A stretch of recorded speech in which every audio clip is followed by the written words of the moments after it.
Sergeant Elijah Ward has one of the most sacred jobs in America, guarding the tomb in total silence. But when a group of wealthy, entitled teens break in at night, laughing, spraying graffiti, and even spitting on the stone, Elijah is forced to act. The confrontation explodes, and when one shove is caught on camera, the story is twisted. Suddenly, the soldier sworn to protect honor is branded a criminal, while the spoiled bullies play the victims. As Elijah's name is dragged through the mud, powerful families move to bury the truth. But a hidden video, dangerous allies, and a fight for justice set the stage for a reckoning no one saw coming. Will Elijah clear his name and protect the tomb's honor, or will corruption silence him forever? Before we go any further, comment where in the world you are watching from and make sure to subscribe, because tomorrow's story is one you don't want to miss. The marble gleamed under the moonlight as Sergeant Elijah Ward began his night shift at the tomb of the unknown soldier. His polished shoes clicked against the stone in perfect rhythm. 21 steps, a precise turn, 21 steps back. The ritual was as familiar to him as breathing, but its significance never diminished. The spring night air carried a slight chill. Arlington National Cemetery stretched before him, an endless sea of white headstones catching the silvery moonlight. Each marker represented a story, a sacrifice, a life given in service. Elijah thought of James, his battle buddy from basic training, who now rested somewhere among those endless rows. The memory tightened his throat, but his face remained stoic, his movements unwavering. Click, click, click. His heels struck the pavement with military precision. The tomb itself seemed to pulse with quiet energy, a sacred presence demanding absolute reverence. The inscription carved into the marble spoke volumes in its simplicity. Here rests in honored glory an American soldier known but to God. 21 steps. Turn. Face east for precisely 21 seconds. His movements were a testament to thousands of hours of training and dedication. Every motion had to be perfect.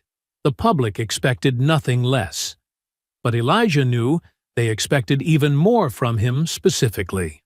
As one of the few black tomb guards in history, he carried an additional weight on his shoulders. The night wind rustled through nearby trees as Elijah continued his meticulous patrol. His ceremonial uniform felt especially heavy tonight, each medal and badge a reminder of the scrutiny he faced.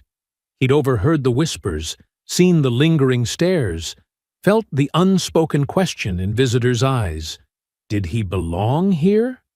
But the unknown soldier didn't care about the color of his skin. Death in battle made no such distinctions. Elijah straightened his shoulders, letting his practiced movements speak for themselves. Every step, every turn, every gesture was a statement of belonging, of earned honor. The cemetery's silence wrapped around him like a familiar blanket. This was his 8th year as a tomb guard, and the quiet hours had become a time of reflection. He thought about his grandfather, who'd served in Vietnam but came home to drink himself to death, haunted by memories he couldn't shake. He thought about his mother, who'd pressed his first uniform with tears of pride in her eyes. Click, click, click. 21 steps north. The number wasn't random. It referenced the 21-gun salute, the highest military honor. The night deepened around him as he continued his precise routine. Most people couldn't understand the dedication it took to maintain this level of discipline hour after hour. The uniform alone weighed 20 pounds, but Elijah had learned to move as if it were weightless. His muscles burned with the effort of maintaining perfect form, but he welcomed the sensation. Physical discomfort was nothing compared to the honor of his duty. The cemetery stretched out behind him, a silent city of heroes. Sometimes, in the quietest hours before dawn, Elijah imagined he could feel their presence. All those who'd given everything for their country, watching over his shoulder as he guarded their unknown brother. A sound carried on the wind, faint at first, barely noticeable. Laughter. Footsteps. They echoed from the direction of the cemetery gates, breaking the sacred silence of the night. Elijah maintained his measured pace, but his senses heightened, attuned to the intrusion. Click, click, click. His steps continued, unwavering, as the distant sounds grew closer.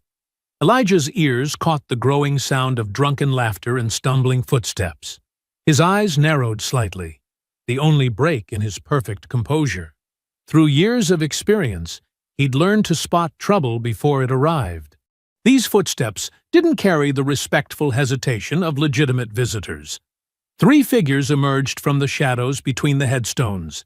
Even in the moonlight, their expensive clothes and careless swagger marked them as privileged youth with no concept of consequence. Beer cans glinted in their hands as they walked, or rather stumbled, toward the memorial plaza. "Check it out," the tallest one called out, his voice carrying too loud across the sacred ground. "It's like a real-life toy soldier." Carter Hayes raised his beer in a mock salute, his designer jacket probably worth more than Elijah's monthly salary. Elijah maintained his precise rhythm. Click, click, click. 21 steps north. The boy's presence felt like a stain spreading across his pristine watch, but his face remained impassive. He'd weathered worse than drunk teenagers. "Hey, Mason, bet you can't do that walk?" Dylan Brooks snickered, holding up his phone to record. His thin face glowed blue in the screen's light. "You know, all robot-like." Mason Clark, broad-shouldered and moving with the clumsy confidence of the drunk, attempted an exaggerated march. His heavy steps echoed wrongly against the stone. "Look at me, I'm a fancy guard." He stumbled, catching himself with a laugh that seemed to pierce the night's solemnity. An empty beer can clattered across the plaza. The sound made Elijah's jaw clench, but his steps never faltered. Turn. Face east. The young men's reflection appeared in the polished marble beside his own, their loose, entitled postures a stark contrast to his rigid discipline. "Do you think he's even real?" Carter walked closer, peering at Elijah like he was an exhibit in a museum. "Hey, man, you can drop the act. Nobody's here but us." His words carried the casual arrogance of someone who'd never been told no in his life. 21 steps south. Elijah's fingers tightened imperceptibly on his rifle. He'd seen their type before. Children of wealth and influence who viewed the world as their personal playground. But this was no playground. This was hallowed ground. Dylan circled with his phone, filming from different angles. "This is going on my story," he announced. Caption: "Most boring job ever." He stepped deliberately into Elijah's path, forcing him to adjust his route slightly. The small deviation felt like a personal failure to Elijah, though he knew it was necessary to maintain the watch. Every step carried the weight of tradition, of honor. These boys couldn't understand that. They couldn't comprehend what it meant to stand guard over fallen heroes. "Watch this," Mason called out. He crushed his empty can and tossed it, the aluminum spinning through the air before clattering across the plaza. 10 points! The sound echoed wrongly in the sacred space. Elijah continued his measured pace, though his heart pounded with growing tension. Click, click, click. Each step was a reminder of his duty, his oath. The tomb guard's creed ran through his mind like a mantra. "My standard will remain perfection." "He's not even blinking," Carter observed, moving closer to the tomb itself. His presence near the sacred stone made Elijah's muscles coil with protective instinct. "Come on, man. You can't tell me you do this all night. What's the point?" 21 steps north. Elijah's face remained stoic, but inside, a storm was building. These boys were desecrating more than stone and marble. They were mocking sacrifice itself, treating holy ground like their private party spot. "Bet I can make him move," Dylan said, his voice carrying that particular cruel edge of the young and privileged. He raised his nearly empty bottle, weighing it in his hand. The threat was clear in his stance. The night air seemed to grow thicker, heavier with tension. Elijah maintained his watch, but his senses tracked every movement of the bottle in Dylan's hand. Years of military training warred with his ceremonial duty. The tomb guard was never supposed to break formation, but they were also charged with protecting the sanctity of the tomb at all costs. Dylan's arm drew back, the bottle catching moonlight. "Hey, soldier boy," he called out, his voice slurring slightly. "Catch!" The glass arced through the air, spinning end over end toward the white marble of the tomb. Time seemed to slow as Elijah faced his impossible choice: maintain the sacred ritual that defined his duty, or break formation to protect the very thing he was sworn to guard. 21 steps became an eternity as the bottle tumbled through space, forcing Elijah to decide which oath carried more weight: perfection of movement or protection of the sacred. The bottle crashed against the tomb's base, glass shattering across the sacred marble. Elijah's heart thundered, but his steps remained measured. Each footfall felt like betrayal now, staying silent while these entitled boys desecrated everything he'd sworn to protect. "Boring," Carter announced, his voice thick with alcohol and contempt. He reached into his expensive jacket, pulling out something that made Elijah's blood run cold: a can of spray paint. "Let's give this place some color." The first hiss of aerosol cut through the night like a knife. Neon paint splashed across the pristine white marble, forming crude letters.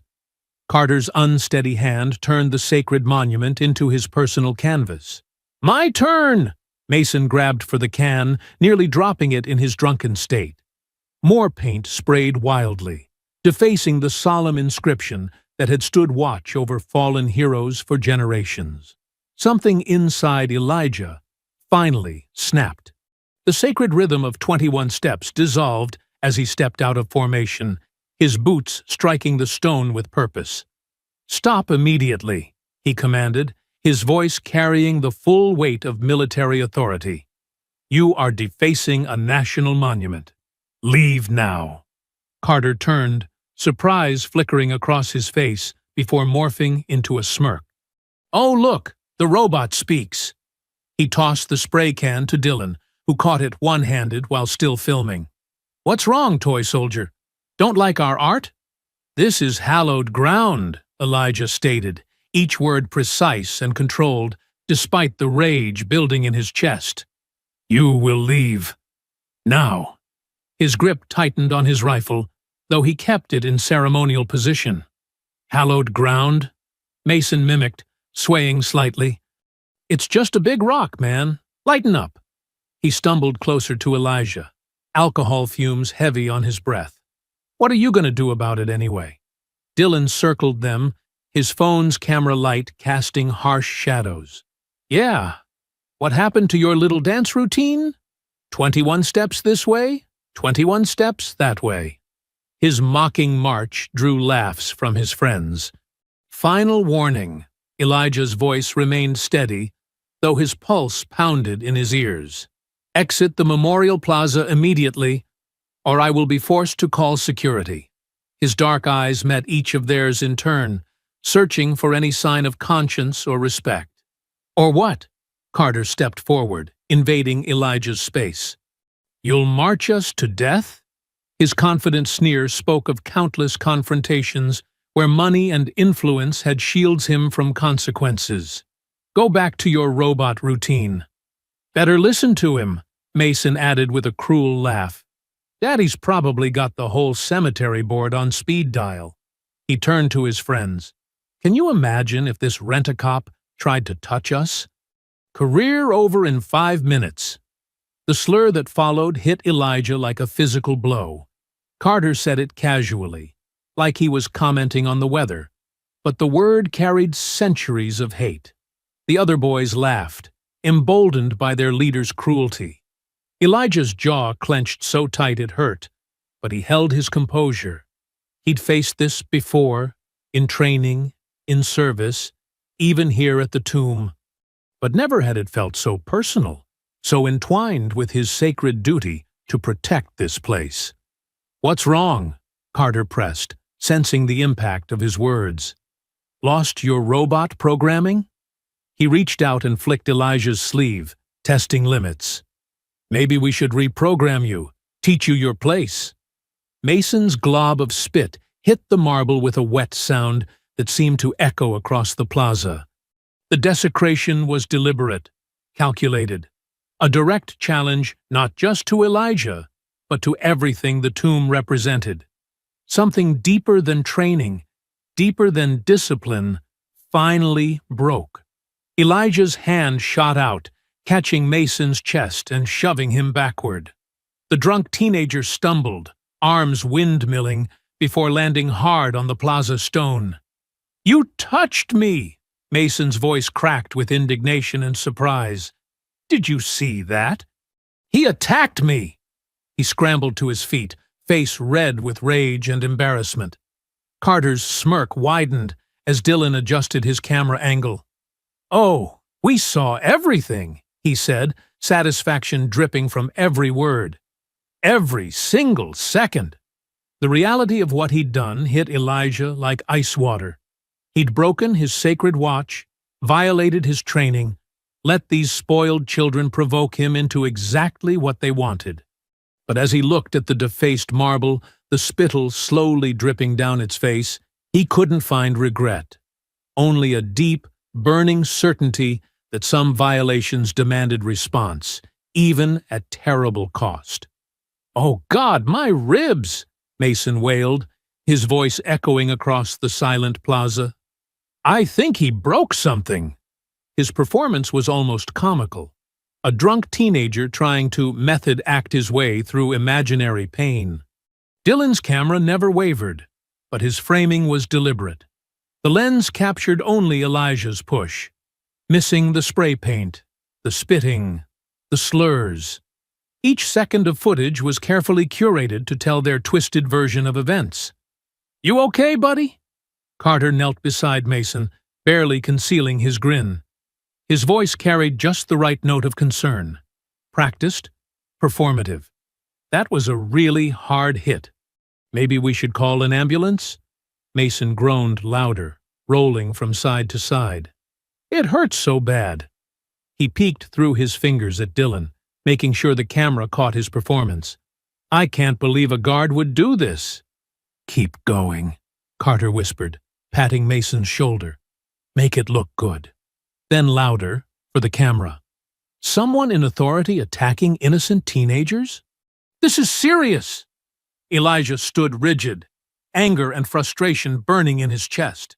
Every military instinct screamed at him to maintain discipline, but he couldn't let them walk away. "Show me your identification, all of you. Now!" Carter laughed, the sound sharp and mocking.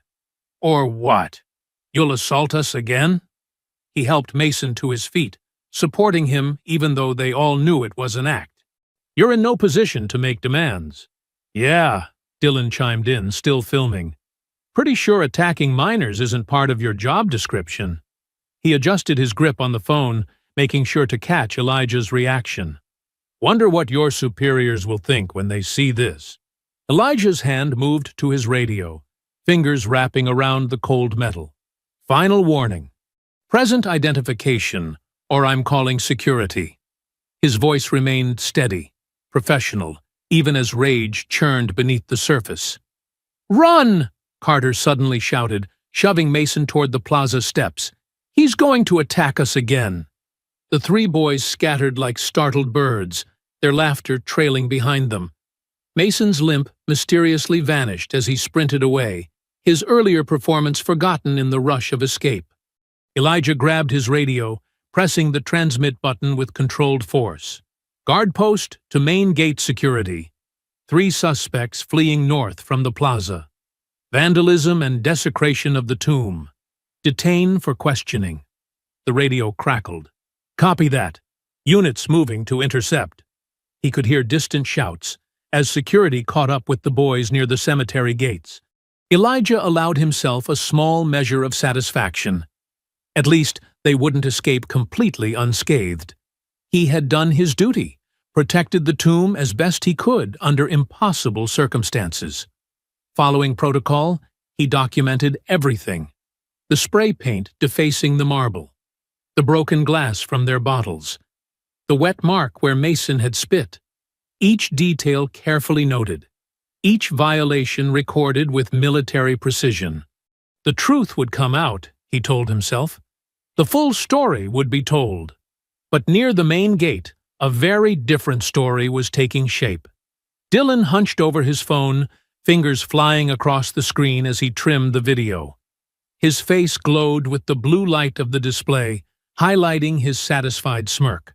The longer footage showing their vandalism disappeared with a few taps, leaving only the crucial seconds of Elijah's push. "This is perfect," he whispered to Carter, who peered over his shoulder while security took their information. "Watch how it looks with just this part." The edited clip played back. A stern-faced black guard suddenly attacking a white teenager without provocation. No context, no build-up, just violence that fit their narrative perfectly. "Send it," Carter urged, his voice low and eager. "Send it to everyone." Dylan's thumb hovered over the share button. "Getting him good," he murmured, selecting multiple group chats. Friends, family connections, local news tips, every channel they could use to spread their version of events. "No one messes with us." The blue light from his phone illuminated their faces as the video uploaded, casting harsh shadows that matched their cruel intentions. Mason stood nearby, giving his best victim statement to the security officers. All traces of his drunken swagger replaced by wounded innocence. The guards were professional, but clearly uncomfortable. 3 wealthy white teenagers claiming assault by a tomb guard was above their pay grade. They took down the basics: names, contact information, basic statements. But their hesitation was obvious, their uncertainty about how to handle the situation playing across their faces. Carter watched the security officer's discomfort with familiar satisfaction. He'd seen that look before. Adults realizing that crossing kids with powerful parents could end careers. His father's influence cast a long shadow. Even here, videos going viral, Dylan reported quietly, watching the first shares and reactions roll in. "My cousin at the news station already wants the footage." Mason rejoined them, dropping his victim act now that the security officers had moved away. "Did you see their faces?" he snickered. "They have no idea what's coming." "Neither does our toy soldier," Carter added, glancing back toward the plaza where Elijah continued his watch. "No idea at all." The first rays of dawn painted Arlington's marble monuments in soft pink light. Elijah completed his final ceremonial steps, his movements precise, despite his exhaustion. The night's events had left him drained, but his posture remained perfect as the relief guard approached for the changing of the guard ceremony. Back home, Elijah climbed the worn steps to the modest townhouse he shared with his mother. The familiar scent of coffee and bacon greeted him as he opened the door. Loretta Ward stood at the stove, her silver hair neatly tied back, humming softly as she cooked. "Morning, baby," she said without turning around. "You look tired. Rough night?" Elijah sank into a kitchen chair, his shoulders finally relaxing. "Had some trouble with vandals. Rich kids trying to mess with the tomb." He rubbed his eyes. "But security caught them. It's being handled." Loretta set a plate of eggs and bacon in front of him, studying his face with motherly concern. "You sure you're okay? I know that sacred duty means everything to you." "I'm fine, Mama." Elijah managed a small smile. "The Army takes desecration seriously. Those boys won't get away with it." His phone buzzed. Then again, and again. Elijah ignored it, focusing on his breakfast as Loretta sat across from him with her coffee. The buzzing continued, growing more insistent. "Maybe you should check that," Loretta suggested, frowning at the vibrating phone. "Might be important." Elijah picked up the phone. His stomach dropped. Dozens of missed calls, hundreds of notifications, messages from his commanding officer, fellow guards, friends, and everywhere, a video thumbnail showing him shoving Mason. "Oh, Lord," Loretta whispered, watching over his shoulder as Elijah opened a news link. "What is this?" The headline screamed across his screen. "Violent assault at tomb of unknown soldier. Guard attacks unarmed teenagers." Below it, the carefully edited clip played on repeat, showing nothing of the vandalism, the racial slurs, the spitting. Just Elijah's moment of lost control. "This isn't right," he muttered, scrolling frantically through comments calling for his arrest, his discharge, worse. "Where's the rest of it? They were vandalizing the tomb." Loretta's hand gripped his shoulder. "Breathe, baby. We'll figure this out." His phone rang, his commanding officer. Elijah answered, standing straight despite being home. "Sergeant Ward speaking, sir." "Ward, what the hell is going on?" The colonel's voice crackled with barely contained fury. "I've got 3 sets of wealthy parents threatening lawsuits, news stations calling for comments, and a viral video of one of my guards assaulting civilians." "Sir, I can explain. They were vandalizing the—" "Save it for the investigation. Stay put at your residence. That's an order." The line went dead. Elijah stared at his phone, then at his mother's worried face. "Mama, I know, baby." She pulled him into a hug, like she had when he was small. "I know you did what was right."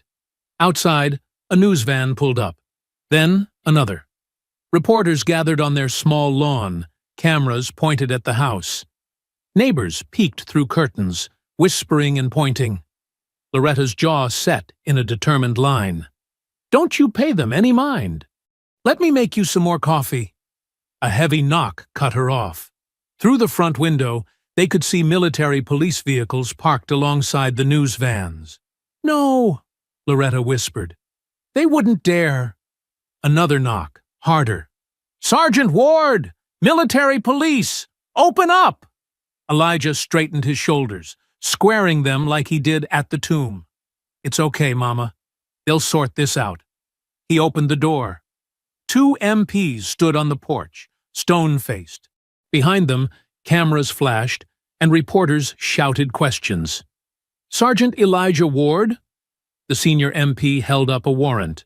"You're under arrest for assault and conduct unbecoming. Please turn around and place your hands behind your back." Loretta pushed forward. "This is ridiculous! My son serves with honor. He protects our fallen soldiers." "Ma'am, please step back." The MP moved between them as his partner cuffed Elijah. The handcuffs clicked shut. Cameras captured every moment. Neighbors watched from their porches as Elijah, still in his dress uniform from his shift, was led down the steps. "It's okay, Mama," he called back, keeping his head high. "Call Reverend Jackson. He'll know what to do." Loretta stood in the doorway, tears streaming down her face, but her spine straight and proud. "Hold your head up, baby. God sees the truth." The MPs guided Elijah into the back of their vehicle. Through the window, he watched his mother grow smaller as they drove away, her dignified silhouette framed in the doorway of their home. The home he'd bought with his guard's salary. The home he'd promised would always be a place of pride. As the vehicle turned the corner, the last thing he saw was a reporter shoving a microphone in his mother's face, and the way she turned away, refusing to give them the reaction they wanted. Even in crisis, Loretta Ward maintained her dignity, just as she'd taught him to do. The fluorescent lights buzzed overhead as Elijah stood before the booking desk, his fingers pressed against the ink pad. The cold metal handcuffs had left red marks on his wrists. His pristine dress uniform, the symbol of his sacred duty, had been replaced with an orange jumpsuit that felt like sandpaper against his skin. "Face forward," the booking officer commanded, holding up the camera. The flash burned Elijah's eyes, but he maintained his military bearing, refusing to slump or show weakness. "Hey, ain't that the guy from the video?" a voice whispered from the holding cell. "The one who beat up those rich white kids?" "Man, what was he thinking?" another voice responded. "You know they gonna bury him for that." Elijah kept his face blank as the officer led him down the corridor. Their footsteps echoed off concrete walls covered in cheap institutional paint. Other inmates pressed against their cells to stare at him, some with sympathy, others with sneers. The cell door clanged shut behind him. Elijah sat on the thin mattress, his hands clasped between his knees, trying to maintain the discipline that had defined his life. But in the quiet of the cell, the night's events played on repeat in his mind. The spray paint defacing sacred marble, the hatred in their eyes as they spat that slur. The satisfying feel of shoving Mason back, followed instantly by the knowledge that he'd broken his sacred oath of discipline. 21 steps. 21 seconds. A ritual he'd performed thousands of times, destroyed in one moment of human weakness. First time in the joint? A gravelly voice broke through his thoughts. Elijah looked up to see an older white man with steel-gray hair being led into the cell. Despite his age, he carried himself with military bearing that Elijah recognized instantly. Frank Delaney. The man introduced himself as the door locked behind him. "Got myself arrested protesting outside the VA office. They're cutting benefits again." He settled onto the opposite bunk with a grunt. "Saw you on the news before they brought me in."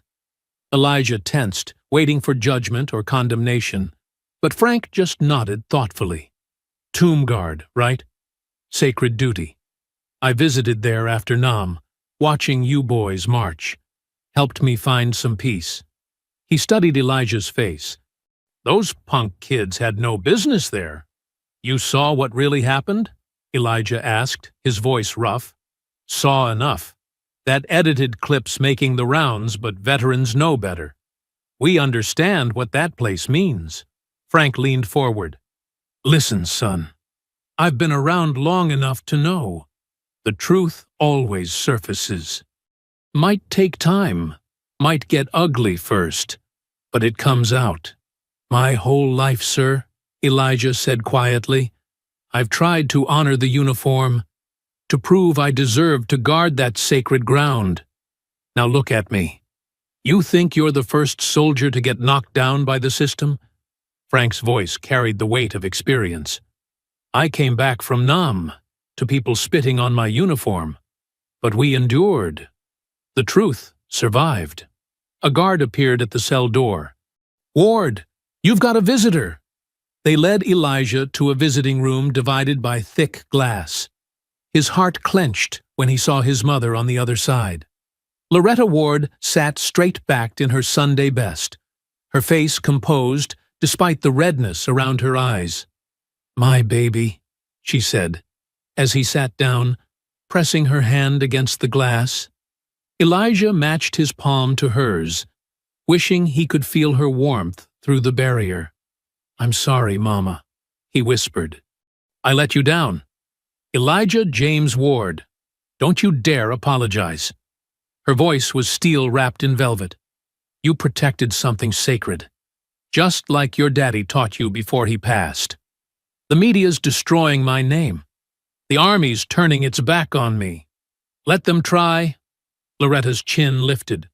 "We are descendants of people who survived far worse than this. Your great-grandfather was a Buffalo soldier. Your daddy earned a Bronze Star. You guard our nation's fallen with honor. Hold your head high, baby. What if I can't clear my name? Truth is like cream, baby. It always rises to the top." She smiled, the same smile that had comforted him through childhood nightmares and teenage doubts. "Reverend Jackson is already rallying support. Veterans groups are asking questions.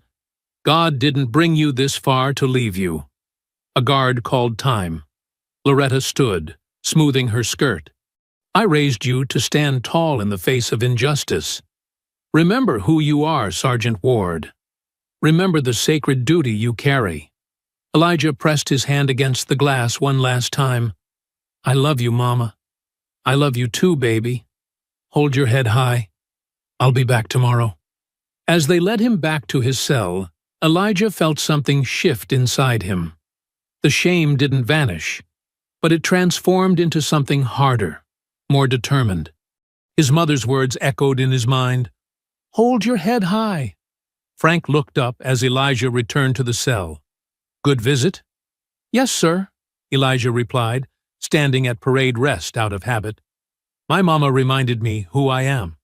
Smart woman, Frank nodded. Sometimes we need someone to remind us of our strength when the world tries to break us down. Morning sunlight streamed through the courthouse windows as Elijah signed his release papers. His hands trembled slightly, but his face remained composed. The orange jumpsuit was gone, replaced by civilian clothes his mother had brought, pressed khakis and a crisp white shirt, maintaining dignity even without his uniform. The bail's been posted, the clerk announced, sliding the paperwork across the counter. Veterans groups from across the country contributed. Elijah nodded silently, touched by the support of fellow service members he'd never met. His attorney, a court-appointed defender named Marcus Thompson, stood beside him with a grim expression. There's a media circus outside, Marcus warned, adjusting his tie. Keep walking. Don't engage. Any statement could be twisted against you.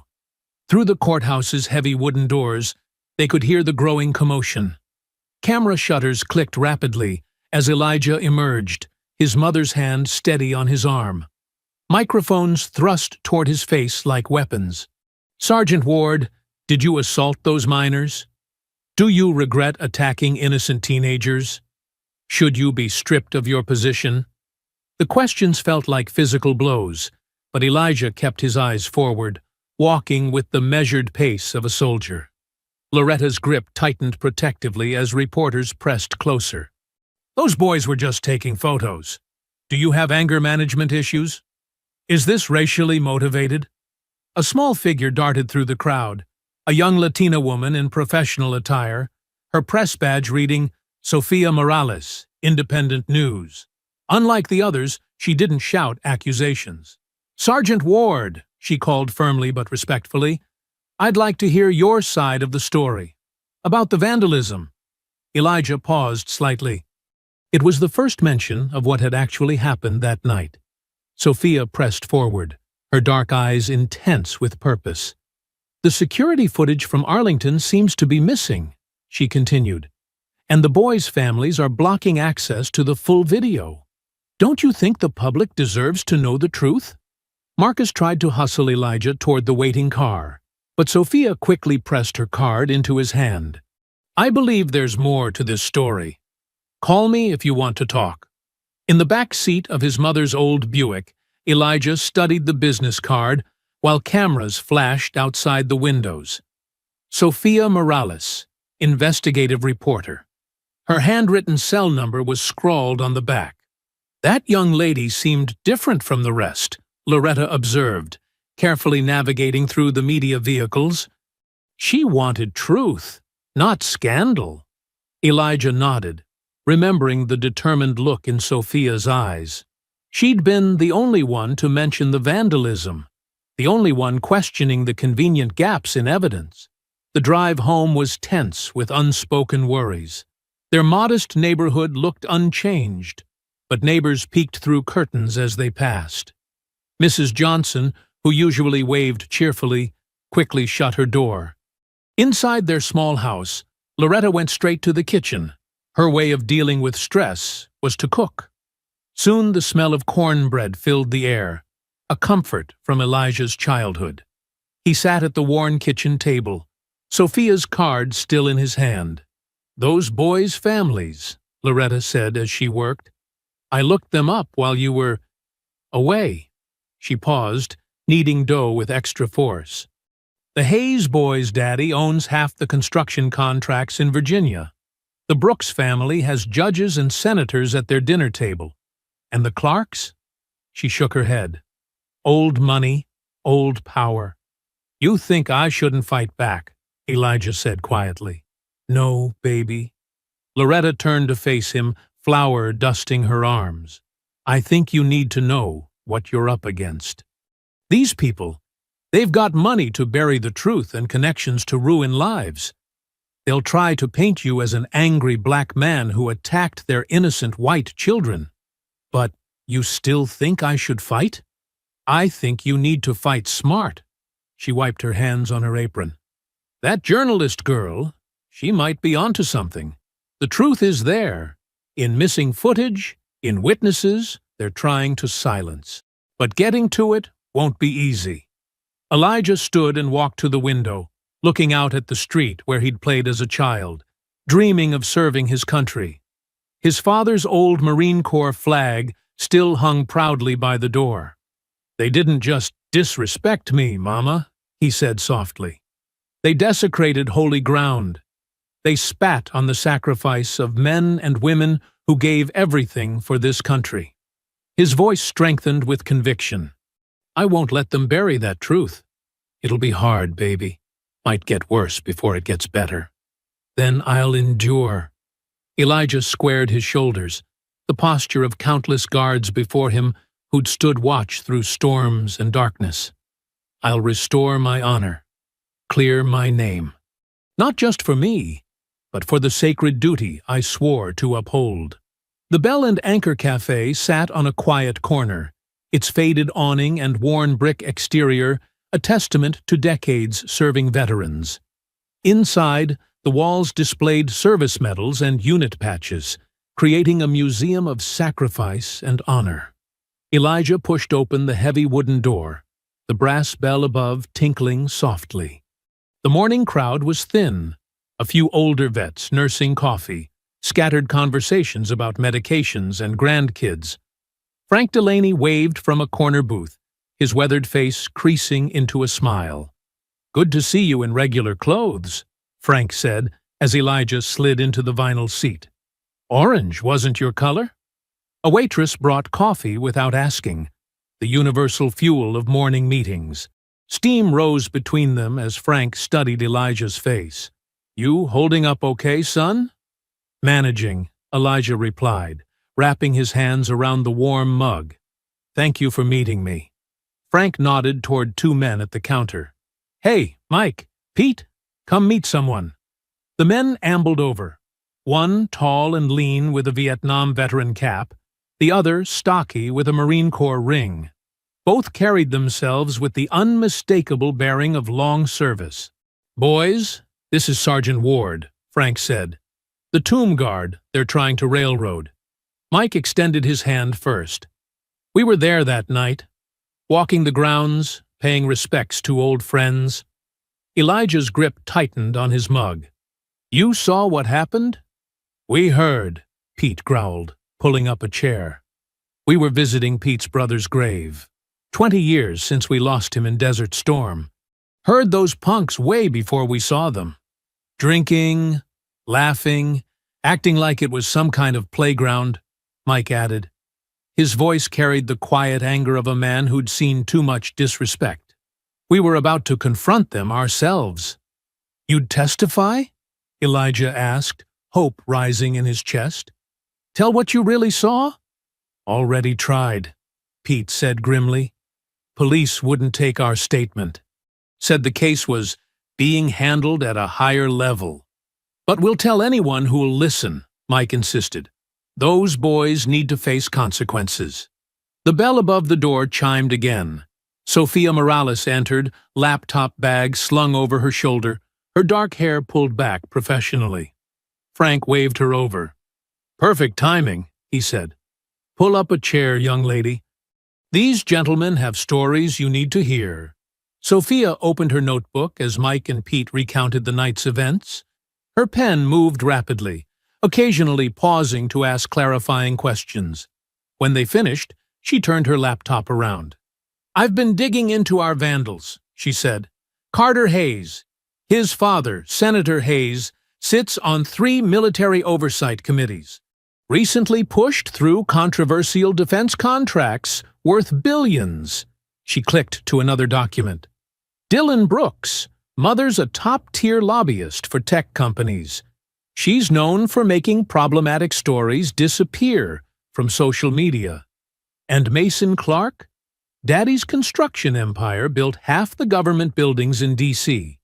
They're all connected, all powerful. That explains the cover-up, Frank muttered. Money talks. It's worse, Sophia continued. I found sealed juvenile records. 3 years ago, Carter and his friends trashed a local church, spray-painted slurs, broke windows. The case mysteriously vanished. Last year, they hospitalized a student in a pranking incident. Charges dropped. Victim's family suddenly moved away. Pattern of behavior, Mike noted. Entitled little bastards. And they always get away with it, Pete added bitterly. Elijah studied the documents, recognizing the same smirking faces from that night. How did you get these records? I have sources, Sophia said. People tired of watching justice get buried. But we need more. The full video, security footage, anything that shows what really happened. The cemetery cameras must have caught everything, Frank mused. But good luck accessing those files now. I'm working on it, Sophia said. Someone always talks eventually. Power makes people careless. Her phone buzzed. She glanced at the screen, her expression darkening. What is it? Elijah asked. Sophia turned the phone so they could see. The message was simple but chilling. Drop the story. Or else. Anonymous number, she said, trying to sound casual. Probably routed through servers overseas. They're scared, Frank said, leaning forward. Means you're getting close to something. I'm not stopping, Sophia declared, but her hands trembled slightly as she put the phone away. The truth matters more than threats. Mike and Pete exchanged looks. We'll spread the word through our veterans groups, Mike said. Get more witnesses to come forward. Safety in numbers. And I'll keep digging, Sophia added. They can't silence everyone. Elijah sat back, watching these allies gather around him. The old soldiers with their unwavering honor, the young journalist with her fierce dedication to truth. For the first time since his arrest, he felt the weight on his shoulders lighten slightly. Thank you, he said simply. All of you. Frank clasped his shoulder. Son, some battles are worth fighting, no matter the odds. This is one of them. Sophia's fingers flew across her keyboard, racing against time. Her small apartment was dark except for the glow of her computer screen and a half-empty cup of cold coffee on her desk. She'd been writing for hours, carefully weaving together the witnesses' accounts with the fragments of unedited video she'd managed to obtain. The article title stared back at her. Honor Under Fire. The true story of the Tomb Guard incident. She read through it one final time, checking every fact, every quote. Mike and Pete's testimonies formed the backbone, their military credentials lending weight to their words. She'd included screenshots from the security footage showing the teens arriving with spray paint and alcohol, though the crucial moments of vandalism remained frustratingly out of reach. Sophia hit publish at 3 a.m., then shared the link across her social media networks. Within minutes, the first shares appeared. By dawn, her phone wouldn't stop buzzing.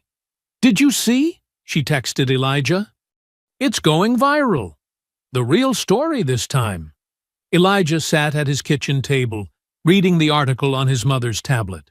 Loretta peered over his shoulder, her hand resting protectively on his back. Sergeant Ward's actions that night weren't those of aggression, but of sacred duty. He read aloud. Multiple witnesses confirmed the teens' deliberate provocation and vandalism of one of our nation's most hallowed monuments. The story spread like wildfire through veterans groups and military families. By mid-morning, Local news stations were picking it up. Comments sections filled with outrage. Not at Elijah, but at the privileged teens who desecrated the tomb. "Look at this," Loretta said, showing Elijah her phone. A Facebook group called Stand with Sergeant Ward had gained 10,000 members overnight. Videos surfaced of other incidents involving the three teens: school fights, vandalism, bullying, that had mysteriously disappeared from social media before. Frank called around noon. "Turn on the news, son." Channel 7. Elijah flipped on the TV. A reporter stood at Arlington's gates, where dozens of veterans in uniform had gathered. Many held signs, "Protect our monuments," and "Justice for SGT Ward." The camera panned across families of fallen soldiers joining the crowd, their gold star pins glinting in the sunlight. "The response has been overwhelming," the reporter said. Veterans organizations from across the country are demanding a full investigation into both the vandalism and the apparent cover-up that followed. More people arrived throughout the day. Military spouses brought food and water. Children of service members laid flowers. The peaceful crowd grew into hundreds, then thousands, maintaining respectful silence near the tomb while their signs spoke volumes. Sophia arrived at the vigil with her camera, documenting the surge of support. She interviewed Gold Star mothers who spoke of their children's sacrifices and the sacred nature of the ground. Combat veterans described what the tomb meant to them, their voices thick with emotion. "This is about more than one incident," a retired Marine colonel told her. "It's about privilege versus honor, about whether money can buy immunity from consequences." The teens' families tried to push back. Senator Hayes appeared on a friendly news show, calling the gathering politically motivated. But his practiced smile faltered when the host asked about his son's sealed records. By evening, news helicopters circled overhead, broadcasting aerial views of the candlelit vigil. Someone had started a live stream, which Elijah watched from his living room couch, his mother's hand clasped tightly in his. The camera showed Frank leading a group of Vietnam veterans in a silent salute. Mike and Pete stood among them, faces stern with purpose. A young Gold Star widow spoke quietly about her husband, buried just yards from where the vandalism occurred. "Those boys spit on more than marble," she said. "They spit on every sacrifice made for this country. And someone finally had the courage to stop them." Elijah watched as more people joined the vigil. The crowd now stretched from the tomb to the cemetery gates, their candles creating a river of light in the gathering dusk. Many wore uniforms: Army, Navy, Air Force, Marines, standing shoulder to shoulder with civilians who understood the meaning of respect. Sophia's article had cracked the wall of silence. The truth was spreading, carried by thousands of voices that wouldn't be silenced by money or influence. For the first time since that night, Elijah felt something loosen in his chest, a knot of despair giving way to a fragile hope. "Look," Loretta whispered, pointing to the screen. The live stream showed a group of young soldiers in dress uniforms arriving straight from duty. They moved through the crowd to stand at attention, an impromptu honor guard for their suspended brother. Elijah touched the screen, his finger tracing the familiar paths he'd walked so many times, the sacred ground he'd sworn to protect. The crowd held their candles higher, light pushing back the darkness, truth challenging power. A notification popped up on his phone. Another message from Sophia. "This is just the beginning. The truth is getting harder for them to bury." He watched the vigil continue into the night, each candle a star of hope, each person a reminder that honor still meant something in this world. The fluorescent lights of the newspaper office buzzed overhead as Elijah made his way through the maze of empty desks. It was nearly 8 p.m., but Sophia's desk lamp still glowed in the corner. She sat hunched over her computer, her usual confident posture replaced by something more guarded. "Sophia?" Elijah called softly. She startled, then tried to hide it with a weak smile. "Hey, thanks for coming." Her voice was strained, and dark circles shadowed her eyes. Papers were scattered across her desk. Printouts of emails, social media posts, and what looked like legal documents. "What's wrong?" Elijah asked, pulling up a chair. "The vigil was incredible. The story's getting out there." Sophia rubbed her temples. "That's just it. They're fighting back. Hard." She turned her monitor toward him. On the screen was a new video interview, one of the cemetery's night guards claiming he'd watched the whole incident. "Sergeant Ward was agitated that night," the guard said. "Those boys were just taking photos. He lost control." "That's a lie," Elijah said, his jaw tightening. "That guard wasn't even on duty that night. I remember the rotation." "I know." Sophia pulled up more windows. "They've got 3 more witnesses saying the same thing, all with perfect credentials, all telling the exact same story. And look at this." She opened her email, showing him dozens of messages from her editor. "They're calling my reporting biased, saying I manipulated quotes, coached witnesses." Elijah leaned forward to read. Each email was more demanding than the last, questioning Sophia's sources, her methods, her integrity. The latest one was marked Urgent Retraction Demand. "Senator Hayes's lawyers sent that an hour ago," Sophia said. "They're threatening to sue the paper. My editor's freaking out." "Can they do that? When we have proof?" "Money talks." Sophia's voice was bitter. "The security footage we needed? Suddenly corrupted. The maintenance logs showing the graffiti cleanup? Missing. And your reinstatement hearing?" She met his eyes. "It's been postponed indefinitely." Elijah's stomach dropped. "What?" "Some bureaucratic excuse about pending investigation materials. They're burying it in red tape." She ran a hand through her hair. "And it gets worse. Mike and Pete? Both got calls suggesting their VA benefits might need review. Frank's protest arrest from last month? Suddenly, they're pushing for maximum penalties." A wave of guilt washed over Elijah. "They're going after everyone who spoke up for me, including me." Sophia's voice wavered slightly. She pulled out her phone, showing him a series of texts from unknown numbers. Threats, explicit and detailed. "My apartment's been watched." "Someone followed me to work today." Elijah's hands clenched. "Have you called the police?" "They said there's not enough evidence to act on." She laughed hollowly. "Just like they said about the vandalism." A notification pinged on Elijah's phone. His mother had sent a photo, a plain white envelope that had been left on their doorstep. Inside was a single sheet of paper with a typed message. "Drop it, or lose everything." "They sent one to my mom, too," he said quietly. Sophia's eyes flashed with anger. "They think they can scare us into silence, like they've done before." She pulled up more files, other incidents involving the 3 teens, other victims who'd been pressured into dropping charges. This is their playbook.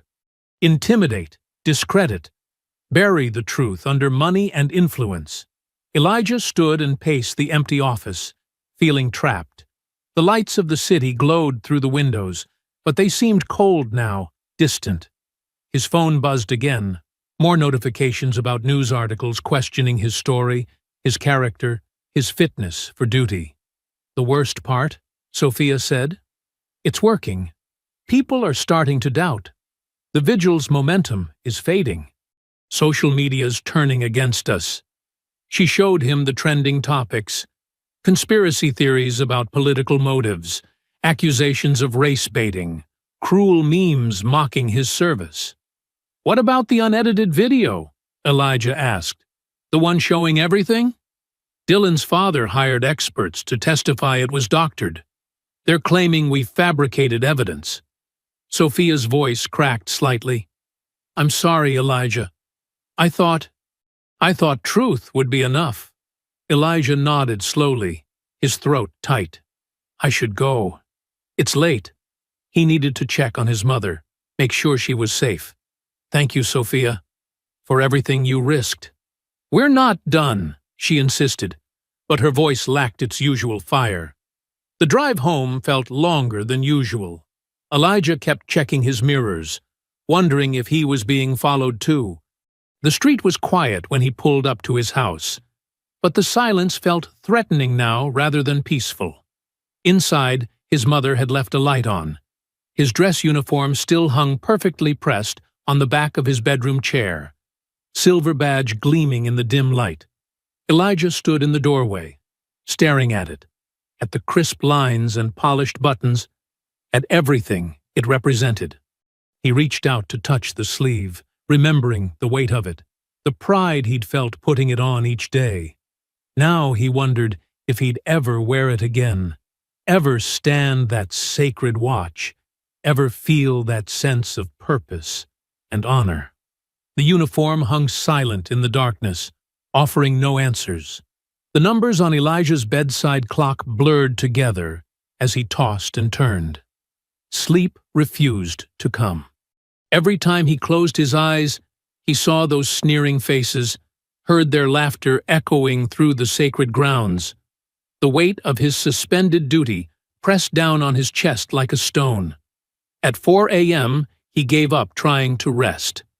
The pre-dawn air was crisp as he dressed in jeans and a plain black sweater, civilian clothes that felt wrong on his skin after years of uniforms.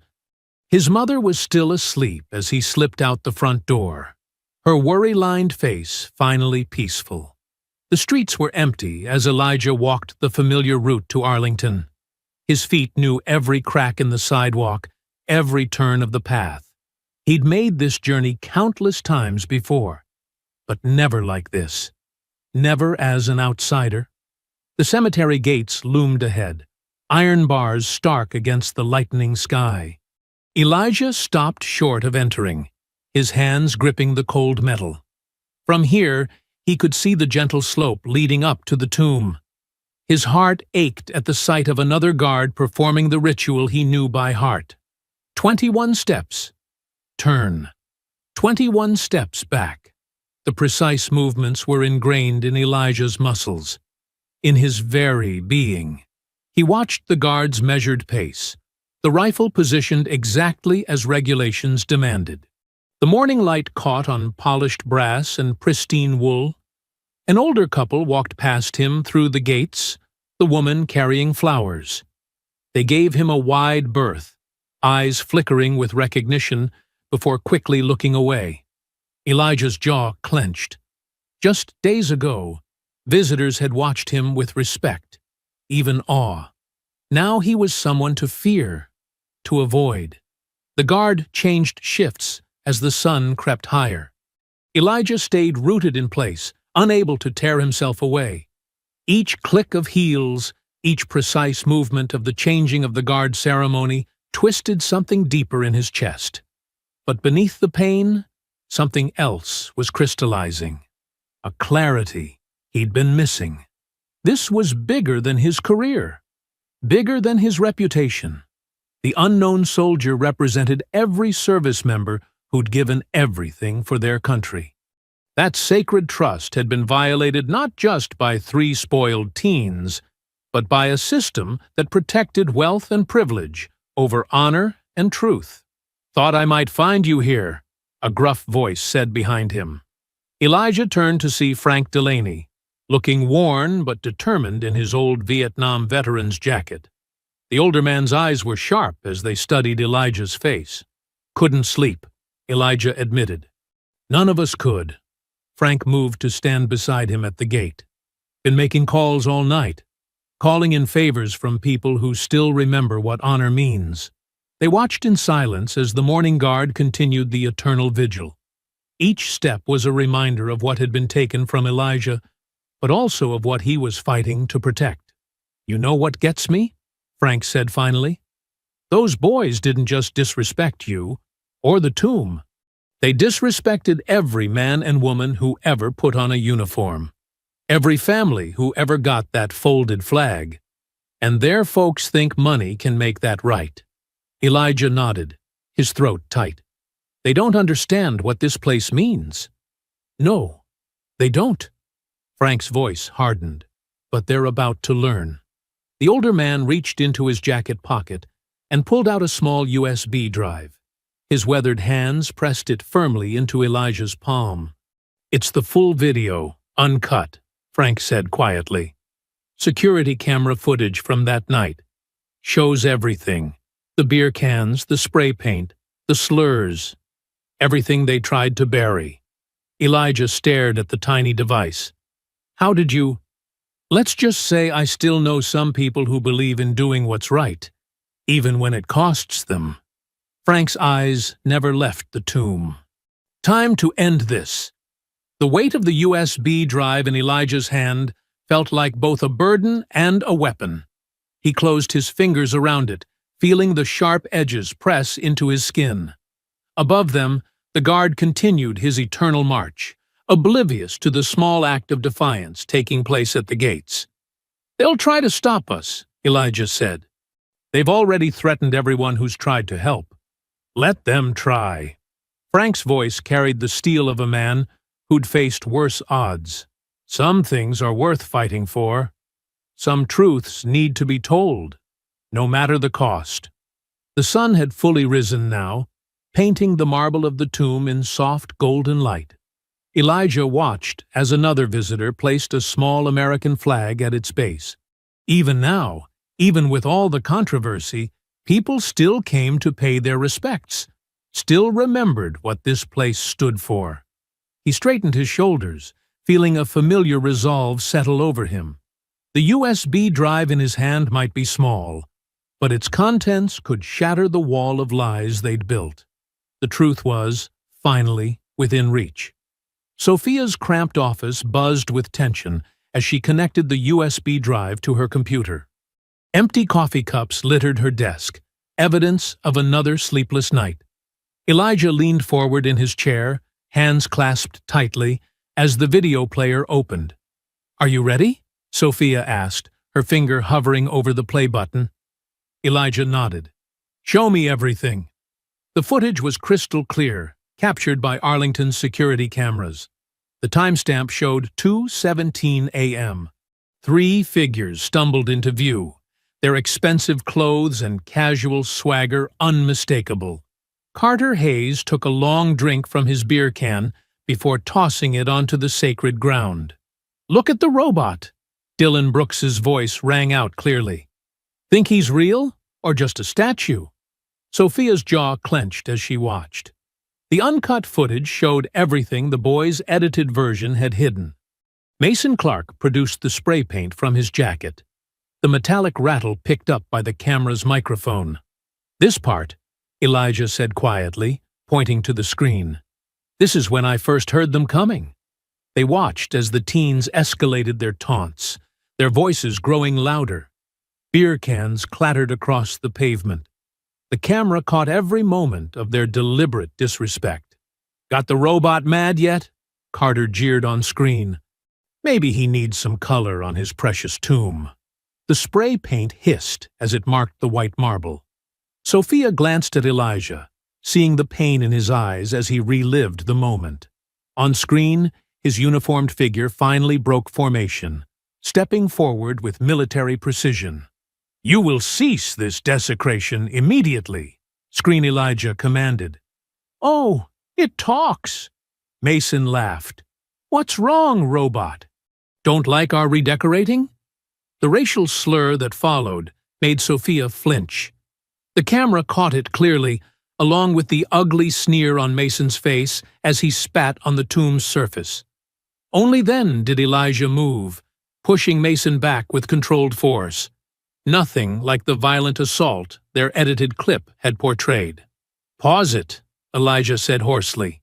Sophia stopped the playback, giving him a moment to collect himself.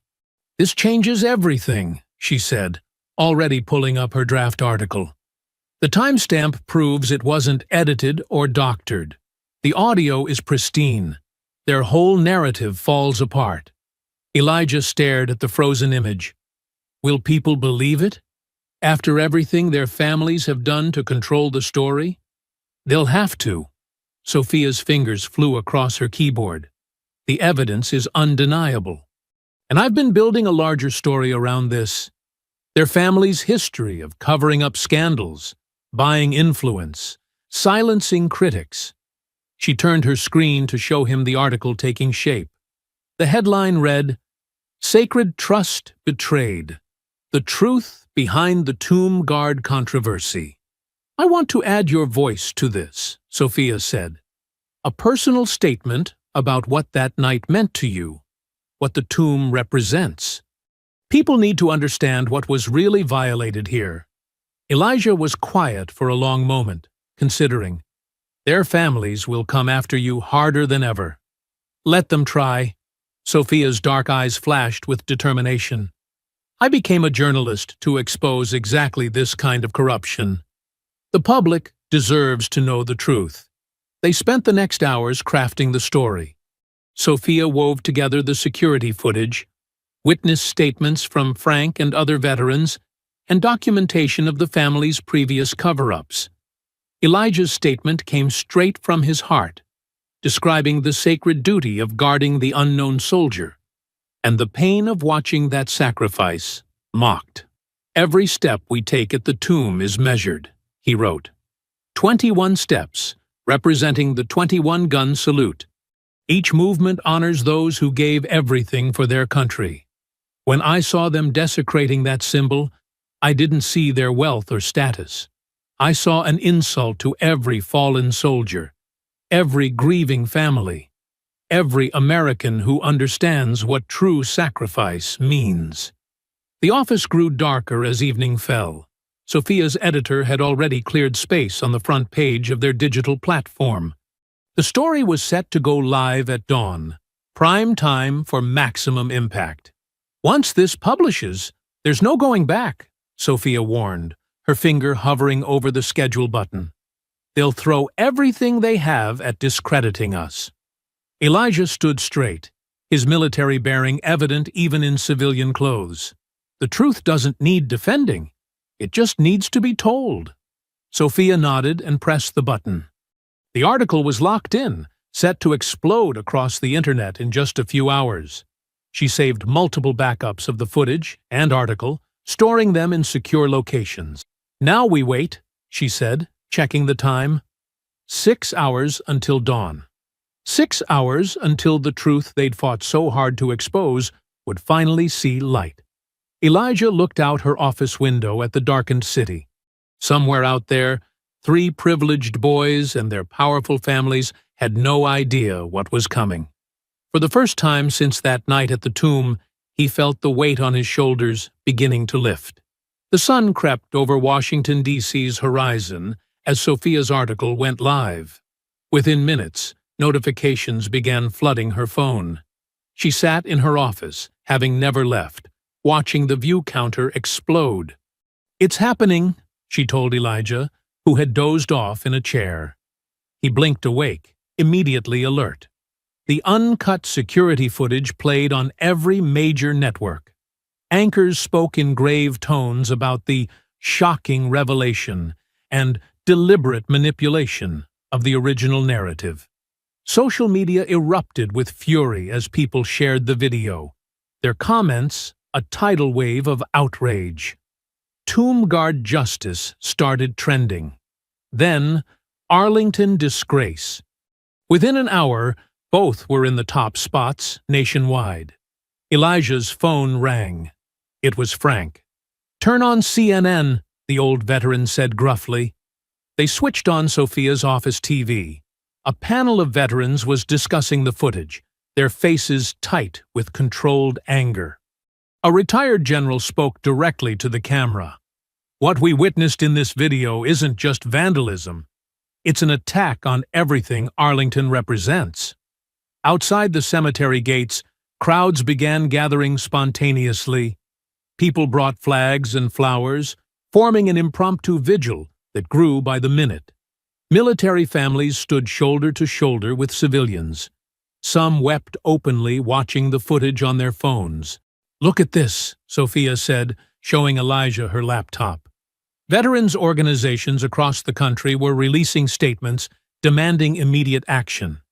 The American Legion called it a disgrace that demands the strongest possible response. The VFW announced plans for nationwide demonstrations. The story spread like wildfire. International news picked it up. Comments poured in from around the world, many from allied nations' military personnel expressing solidarity with Elijah. At 9 a.m., the Senate Ethics Committee announced an emergency session. Senator Hayes, Carter's father, was notably absent. Reports surfaced that he wasn't answering calls from party leadership. "They're running scared," Frank said when he arrived at Sophia's office, bringing fresh coffee and donuts. "Their usual playbook won't work this time. Can't edit away the truth when everyone's seen it." Sophia's phone buzzed with a text from a contact inside the Justice Department. She read it and looked up, eyes wide. "They're filing charges, federal charges, since it's a national monument, and hate crime enhancements because of the racial slur." The crowds outside Arlington had swelled to thousands. News helicopters circled overhead, broadcasting live footage of the gathering. People held signs reading, "Honor cannot be bought," and "Justice for the unknown soldier." At 10:30 a.m., police cruisers pulled up to the Hayes Mansion in Georgetown. Reporters were already there, cameras rolling as officers approached the door. Through the windows, they could see frantic movement inside. Similar scenes played out at the Brooks and Clark residences. Dylan's mother, the powerful lobbyist, tried blocking the officer's path. "Do you know who I am?" she demanded, her voice shrill on camera. "I'll have your badges." The officers were unmoved.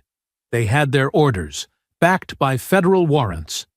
Mason Clark came out fighting, trying to run. Two officers tackled him on his manicured lawn. His father stood in the doorway, for once speechless, as his son was handcuffed. Carter Hayes went quietly, his usual swagger gone. His face was ashen as officers led him to the cruiser. Neighbors filmed on their phones as the boy who thought himself untouchable was placed in the back seat. Dylan Brooks tried claiming the video was fake, that he had proof. The officers ignored his protests. His phone was already being seized as evidence. In Sophia's office, they watched it all unfold on live TV. Frank nodded grimly with each arrest.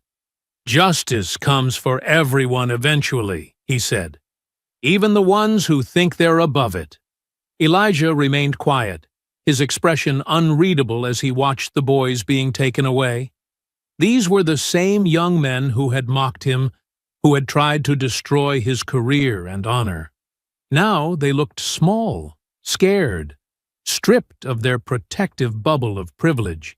"Your mother's calling," Sophia said softly, pointing to his buzzing phone. He answered. Loretta was crying, but they were tears of joy. "Baby, you did it," she said. "You stood your ground, and the truth won out." The boys' parents stood helplessly in their doorways, watching their children being driven away. All their money, all their connections, all their power had finally met something it couldn't buy or manipulate. Undeniable truth. The crowd outside Arlington had begun singing "God Bless America." The sound carried across the cemetery grounds, past the rows of white headstones, all the way to the tomb where another guard stood watch, executing those same 21 steps that had been Elijah's sacred duty. Sophia was already receiving calls from major publishers interested in turning the story into a book. But for now, she simply sat with Elijah and Frank, watching justice unfold in real time across their screens. The three spoiled boys who had thought themselves invincible were about to learn a harsh lesson about accountability. Their parents' influence couldn't shield them anymore. The truth had finally caught up with them, captured in high definition and shared with the world. The Pentagon's corridors felt different today. Elijah walked between two military police escorts, but this time they weren't there to restrain him. Their presence was ceremonial, respectful. His polished shoes clicked against the floor as they approached a heavy wooden door marked Joint Chiefs Conference Room B. Inside, the room hummed with quiet tension. Around a massive oval table sat generals with rows of ribbons on their chests, stern-faced lawmakers, and at the head, the Secretary of Defense himself. Their expressions were unreadable as Elijah stood at attention. "Sergeant Ward," the secretary said, "please be seated." Elijah took the single chair positioned at the table's foot. The weight of all those stars and medals focused on him was almost physical. A projector hummed to life, displaying the uncut footage on the wall. "We've reviewed the complete evidence," a three-star general stated, his voice gravelly, "including security camera footage from multiple angles, eyewitness statements, and the social media records of the accused." Another general, this one with silver hair and battle scars, leaned forward. The manipulation of the original narrative was extensive, deliberate. "We owe you an apology, Sergeant." Elijah kept his posture straight, his voice steady. "Sir, I only did my duty." "Your duty," the Secretary of Defense echoed, "and more. You showed remarkable restraint in the face of provocation that would have tested any soldier's discipline." A folder was passed down the table. Each official signed it without hesitation. When it reached Elijah, he saw the formal reinstatement orders, topped with the Department of Defense seal. "Effective immediately," the Secretary continued, "your suspension is lifted. You'll return to your post with full honors and back pay." But they weren't finished. A congressman cleared his throat, sliding another document forward. "The investigation has expanded beyond the initial incident. The families involved—" He paused, choosing his words carefully. "Their attempts to cover this up led us to discover other improprieties. Serious improprieties," added a stern-faced woman Elijah recognized as the Director of Military Intelligence. "Senator Hayes's private communications reveal a pattern of corruption involving defense contracts. Mrs. Brooks's lobbying firm appears to have been laundering bribes through offshore accounts. And Mr. Clark," the congressman continued, "has been using classified information to manipulate government bids. The FBI is involved now." Elijah absorbed this silently. The mighty families that had tried to crush him were facing their own reckonings. Their power, built on corruption, was crumbling. "There's more," the secretary said. He nodded to an aide who opened the conference room door. Frank Delaney entered, wearing his old service medals. Behind him came Sophia Morales, press credentials hanging around her neck. They took seats along the wall, Frank giving Elijah a subtle nod. "Your allies took considerable personal risk," the secretary acknowledged. "Their roles in exposing the truth won't be forgotten." A general pushed a velvet box across the table. Inside was a meritorious service medal. "For upholding the highest standards of duty under extreme duress," he explained. "Sir," Elijah said, "I don't need—" "It's not about need, Sergeant," the general interrupted. "It's about recognition, about showing every soldier that honor still matters." The Secretary of Defense stood, and everyone followed suit. "Tomorrow at Oro 900, there will be a public ceremony at Arlington. You'll be formally reinstated at the tomb, in front of the media and a national audience." Elijah's throat tightened. "Sir, the tomb guard serves in silence. We don't seek attention." "Sometimes," the silver-haired general said softly, "the best way to honor silence is to let the truth ring out. Those boys didn't just attack you, Sergeant. They attacked everything that Post represents. The nation needs to see it restored." The secretary extended his hand. "You've done the unknown soldier proud, Sergeant Ward. Now let's show America what real honor looks like." Elijah shook hands down the line. Generals, lawmakers, intelligence directors. Each grip was firm, each nod respectful. These were no longer people judging him, but equals acknowledging his integrity. Frank caught up with him in the corridor afterward. "Told you the truth would surface," he said gruffly, emotion making his voice rough. Sophia was scribbling in her notepad. "They're letting me break the story about the corruption investigation," she said. "It's going to be bigger than we thought." Elijah looked down at his reinstatement papers, the official seals gleaming. Tomorrow he would wear his uniform again. Tomorrow he would return to those sacred 21 steps. His phone buzzed, a text from his mother. "Baby, turn on the news." They found a television in the Pentagon lobby. Every channel was running the same breaking news banner. "Tomb Guard vindicated. Corruption, scandal rocks Washington elite. The mighty had fallen. The truth had prevailed. And tomorrow, Elijah would return to his post. His honor not just restored, but strengthened by the fire he'd walked through. Frank squeezed his shoulder. "Get some rest, son. Tomorrow's going to be a big day." The autumn air carried a crisp bite as dawn broke over Arlington National Cemetery. Dew sparkled on perfectly trimmed grass, and a light mist clung to the marble monuments. Thousands gathered in hushed reverence around the tomb of the unknown soldier, their breath visible in the morning chill. Loretta Ward stood in the front row, her Sunday best adorned with a gold star pin. Her eyes glistened with pride as she watched the path where her son would soon appear. Next to her, Frank Delaney stood ramrod straight in his Vietnam service uniform, medals catching the early light. Sophia Morales held her press badge, but hadn't touched her notebook. This moment wasn't for reporting, but for witnessing. At precisely 0900, a bugle called across the grounds. The crowd parted as Sergeant Elijah Ward approached in his perfectly pressed uniform, every crease exact, every button gleaming. His face was composed, showing none of the emotion that must have churned beneath the surface. Each step was measured, precise, the walk of a man who knew his worth. The Secretary of Defense stood at attention near the tomb, flanked by generals and officials, but they weren't the focus. All eyes followed Elijah as he took his position. His shoes, polished to mirror shine, clicked sharply on the marble. "Present arms!" The command rang out. Elijah snapped to attention, his M14 rifle held exactly perpendicular to his body.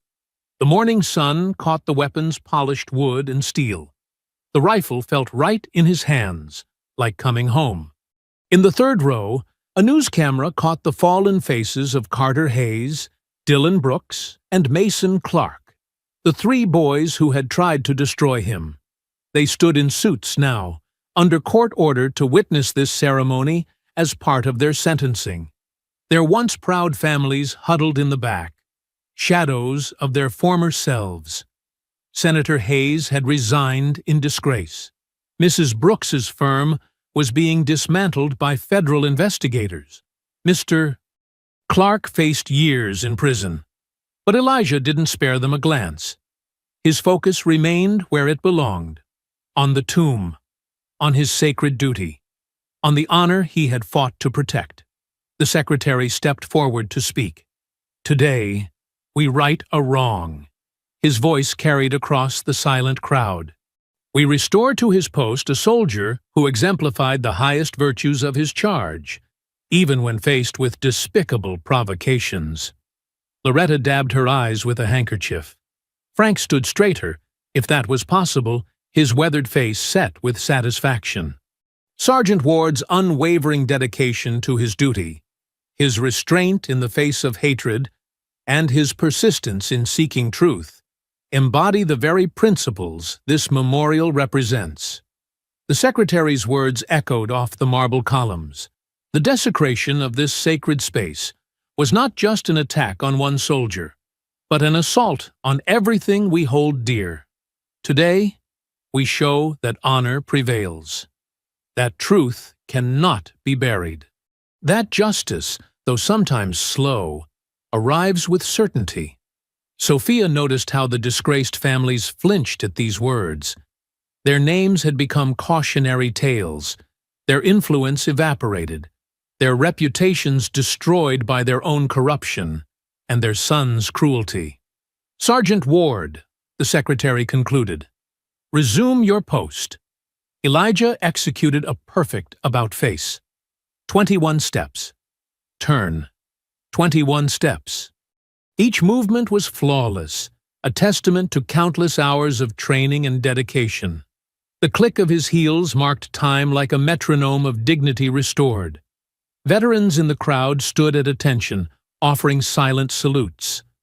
Gold Star families bowed their heads in respect.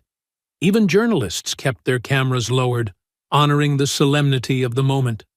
The morning sun climbed higher, burning away the last wisps of mist. Elijah continued his vigil, each turn and step exact, his bearing impeccable. This was more than a ceremony now. It was a demonstration of unbreakable spirit, of honor that couldn't be tarnished by lies or corruption. Loretta watched her son with quiet joy, remembering the boy who had dreamed of serving, who had never let injustice break his spirit. Frank nodded in satisfaction, seeing in Elijah the best of what military service could produce. Sophia observed it all, knowing this story would be told for years, not just of scandal exposed, but of dignity upheld. The three boys who had tried to mock this ceremony now couldn't meet anyone's eyes. Their attempt to treat this sacred duty as a joke had revealed their own hollow cores. Their names would be forgotten, while Elijah's would be remembered with respect. As the crowd slowly dispersed, Elijah maintained his steady pace. 21 steps. Turn. 21 steps. His shadow moved with the sun across the marble, a living reminder that some things remain unshakable. Honor. Duty. Truth. The tomb of the unknown soldier stood as it always had, its white marble now free of the vandals' marks. And before it, Elijah Ward kept his eternal watch, silent and unbroken, a guardian whose dedication had been tested by fire and emerged stronger. The old saying echoed in many minds that morning. The arc of the moral universe is long, but it bends toward justice. Today, they had seen that arc complete its course.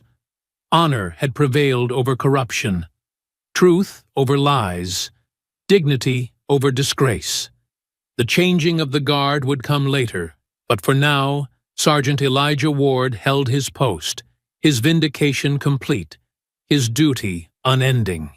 In his silence was a power that no amount of wealth or influence could overcome. The power of one person standing firm for what was right. I hope you enjoyed that story. Please like the video and subscribe so that you do not miss out on the next one. In the meantime, I have handpicked 2 stories for you that I think you will enjoy. Have a great day.